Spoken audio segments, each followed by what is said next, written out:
Even as tensions between Russia and the West teeter on the brink of nuclear escalation, a hybrid warfare campaign is already underway, specifically under the sea. 2 undersea internet cables in the Baltic Sea have mysteriously been severed within 2 days. In fact, Germany has already labeled this incident as sabotage, while US allies point fingers at Russia for the disruption of the cables that connect 2 NATO countries. Who is behind this? We don't know for sure. However, the sabotage of the Baltic cables has become the latest flashpoint in the ongoing conflict between Russia and the NATO. Let's get to the details. According to telecommunications company Lithuania, a communications cable between Lithuania and Sweden was cut on Sunday morning at around 10 a.m. local time. The company's monitoring systems could tell there was a cut because of the traffic disruption. In fact, they said that the cause was likely physical damage to the cable itself.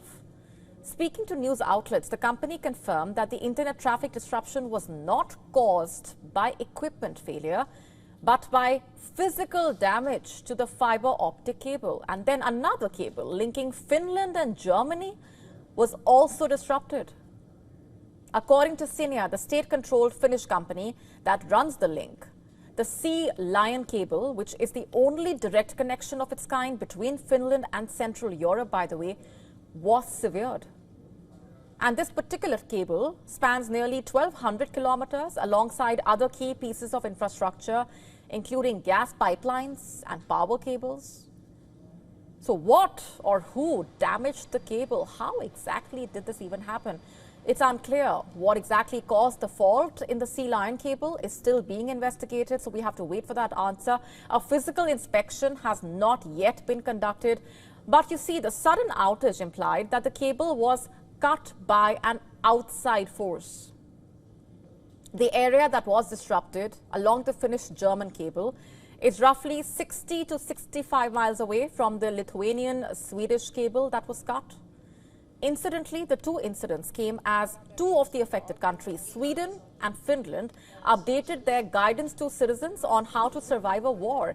Millions of households in the Nordic countries will be given booklets with instructions on how to prepare for the effects of military conflicts, communications outages, and power cuts. Remember, both Sweden and Finland joined the NATO in the last 2 years, right after Russia-Ukraine war started.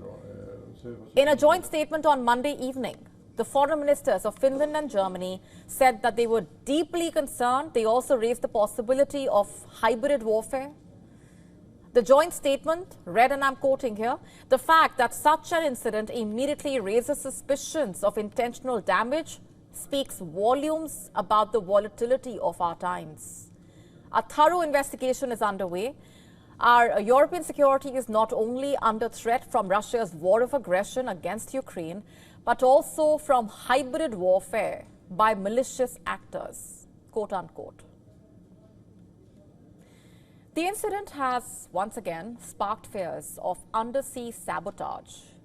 In fact, recently the US, remember, had warned that it had detected increased Russian military activity around key undersea cables. In the past, US officials have pointed the finger towards Russia for potential sabotage operations on these critical pieces of infrastructure.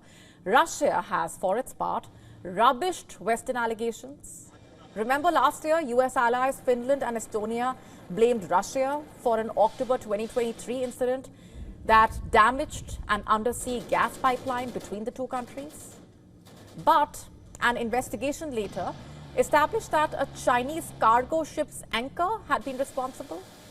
Further, no one has taken responsibility for the blast that disabled Nord Stream pipelines, which once delivered natural gas from Russia to Germany.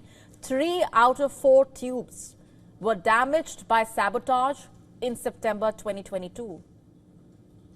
Investigative journalist Semur Hesh has pointed the finger at the US and Norway, while several Western newspapers have claimed that a group of Ukrainians carried out the bombing with or without Kiev's knowledge or approval.